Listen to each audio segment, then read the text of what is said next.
Racist cops arrest black woman. What happens next is shocking. It's an ordinary day in a quiet suburban neighborhood.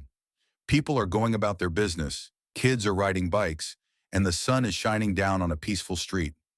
Enter Tasha, a black woman in her mid-30s, dressed sharply in a tailored suit. She's walking toward her car after a long day at work.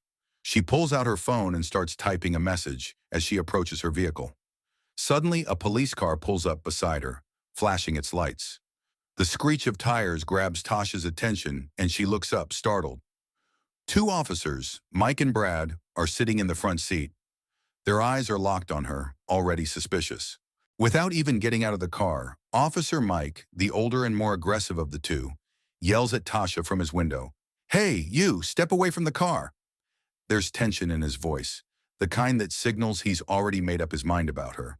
Tasha, looking confused but composed, responds calmly. "Is something wrong, officer?" Instead of answering her, Officer Mike steps out of the car, hand hovering near his belt, as though ready to escalate the situation at a moment's notice. His younger partner, Officer Brad, exits more hesitantly, already looking uncomfortable with how things are unfolding. Mike doesn't bother with pleasantries. He demands Tasha's license and registration. Tasha, still calm, but with a raised eyebrow, replies, "I haven't even gotten into my car yet. What's this about?" Mike's face hardens, his jaw clenched. "I said license and registration. Now." There's no explanation, just authority, and he expects it to be followed without question. Tasha, seeing no point in arguing, reaches into her purse to retrieve her documents. But before she can even pull them out, Officer Mike shouts, "Hands where I can see 'em. Back away from the car." The sudden shift in tone alarms her. Tasha takes a step back, hands raised slightly as she says, "I'm just getting my documents like you asked." Mike, however, seems determined to escalate the situation. He grabs Tasha's arm, twisting it behind her back with more force than necessary. She's visibly shocked, wincing in pain but remaining composed. "What are you doing? I haven't done anything," she protests. Mike's response is cold. "We got a report about a suspicious person matching your description. You're coming with us." Her description? Tasha's tone changes, disbelief turning to frustration. "You mean black? That's the description?" At this moment, Officer Brad, the younger and less seasoned cop, looks increasingly uncomfortable. He shifts nervously, eyeing his partner and then Tasha. "Mike, maybe we should slow down. She doesn't seem like—" Mike cuts him off sharply. "I know what I'm doing. Stay out of it." He's too deep into his own assumptions to see reason. Tasha, now being handcuffed, looks Brad straight in the eye. "You really want to be part of this? Think carefully about what you're doing." Brad hesitates, clearly troubled, but he stays silent as Mike finishes cuffing her. Now handcuffed, Tasha is placed into the back seat of the squad car. Her demeanor is calm, though you can see the simmering frustration in her eyes. Inside the car, she shifts slightly in her seat, uncomfortable but composed. Outside, the two officers talk near the front of the vehicle. Mike leans casually against the hood, clearly proud of himself.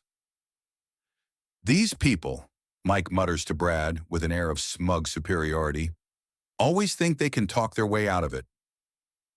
Brad isn't as confident. He looks back at the car where Tasha sits, frowning. Something doesn't feel right, and it's gnawing at him. As they're talking, Tasha's phone, which they had confiscated earlier, starts buzzing on the hood of her car. Officer Brad glances at it and does a double take when he sees the caller ID flash on the screen. It reads, "Director J. Henderson, FBI." Brad's eyes widen as he leans closer to the phone, and his voice wavers. "Mike, you should take a look at this."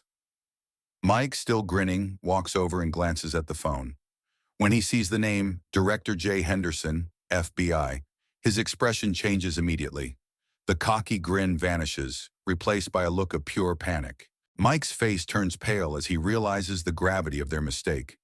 He takes a deep breath, muttering to himself, "Why is the FBI director calling her?"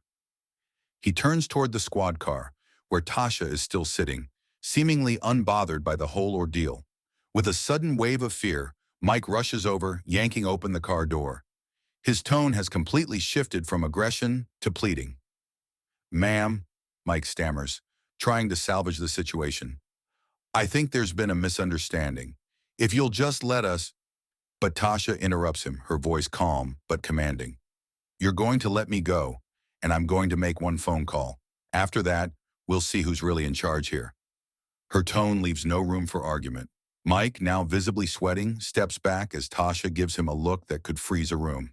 Fast forward to the police station. Tasha is sitting in an interrogation room, though this time she's no longer in handcuffs. The power dynamics have completely flipped. Outside the room, Officer Brad paces nervously, his face showing signs of guilt. He knows they've made a huge mistake, but he's powerless to fix it now. Meanwhile, Mike is on the phone with his supervisor, frantically trying to explain what happened. Look, I didn't know she was FBI, okay? How was I supposed to know? His voice cracks with panic. He knows he's in deep trouble, and there's no way out of it now. Inside the room, Tasha receives a phone call. She answers it, her voice calm and professional. Yes, Director, it's handled. I'll be at the office in 30 minutes. She's unbothered, in full control of the situation. When the call ends, Tasha stands and heads toward the door. As she walks out, Officer Brad looks at her with wide eyes, unsure of what to say.